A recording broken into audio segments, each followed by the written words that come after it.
He left that place and came to his hometown, and his disciples followed him. On the Sabbath, he began to teach in the synagogue, and many who heard him were astounded. They said, "Where did this man get all this? What is this wisdom that has been given to him? What deeds of power are being done by his hands?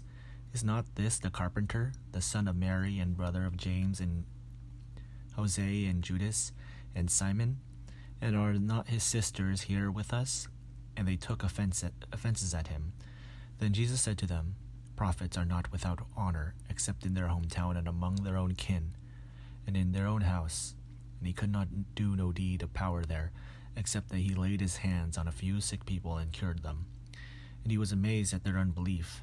Then he went about among the villages teaching.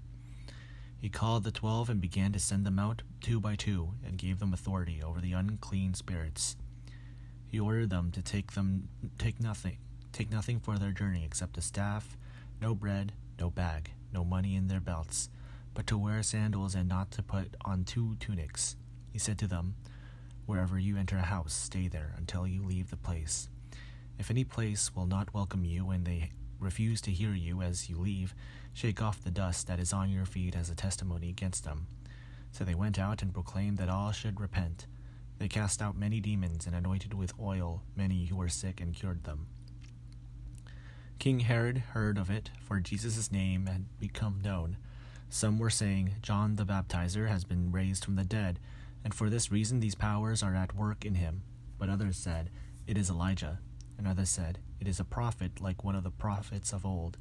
But when Herod heard of it, he said, "John, whom I beheaded, has been raised." For Herod himself had sent men who arrested John, bound him, and put him in prison on account of Herodias, his brother Philip's wife, because Herod had married her.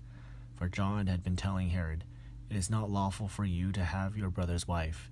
And Herodias had a grudge against him and wanted to kill him. But she could not. For Herod feared John, knowing that he was righteous and a holy man, and he had protected him. When he heard him, he was greatly perplexed, and yet he liked to listen to him. But an opportunity came from Herod on his birthday, gave a banquet for his courtiers and officers, for the leaders of Galilee. When his daughter, Herodias, came and danced, she pleased Herod and his guests, and the liking said to the girl, "Ask me for whatever you wish, and I will give it." And he swore to her, "Whatever you ask me, I will give you, even half of my kingdom." She went out and said to her mother, "What should I ask for?" She replied, "The head of John the Baptizer." Immediately she rushed back to the king and requested, "I want you to give me at once the head of John the Baptist on a platter." The king was deeply grieved, yet out of regard for his oaths and for the guests, he did not want to refuse her. Immediately the king sent a soldier of the guard with orders to bring John's head. He went and beheaded him in the prison, brought his head on a platter, and gave it to the girl. Then the girl gave it to her mother. When his disciples heard about it, they came and took his body and laid it in a tomb. The apostles gathered around Jesus and told him all that they had done and taught. He said to them, "Come away to a deserted place by all yourselves and rest for a while." For many were coming and going, and they had no leisure even to eat. And they went away in the boat to a deserted place by themselves. Now many saw them going and recognized them, and they hurried there on foot from all the towns and arrived ahead of them. As he went ashore, he saw a great crowd, and he had compassion for them, because they were like sheep without a shepherd, and he began to teach them many things. When it grew late, his disciples came to him and said, "This is a deserted place, and the hour is now very late. Send them away so that they may go into the surrounding country and villages and buy something for themselves to eat." But he answered them, "You give them something to eat."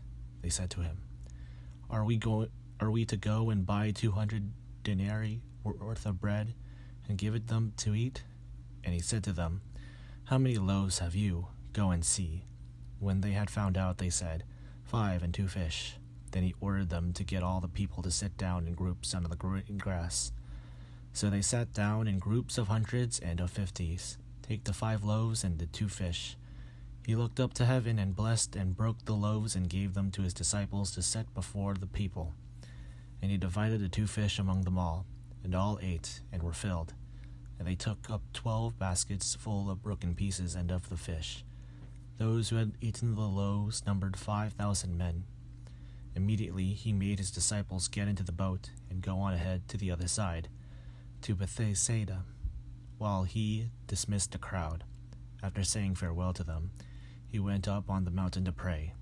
When evening came, the boat was out on the sea, and he was alone on the land. When he saw that they were straining at the oars against an adverse wind, he came toward them early in the morning, walking on the sea.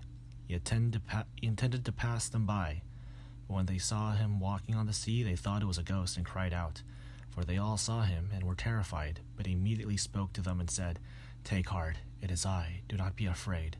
Then they got into the boat with them, and the wind ceased, and they were utterly astounded, for they did not understand about the loaves, but their hearts were hardened. When they had crossed over, they came to land at Gennesaret, and they moored the boat. When they got out of the boat, people at once recognized him and rushed about the whole region and began to bring the sick on mats to wherever they heard he was.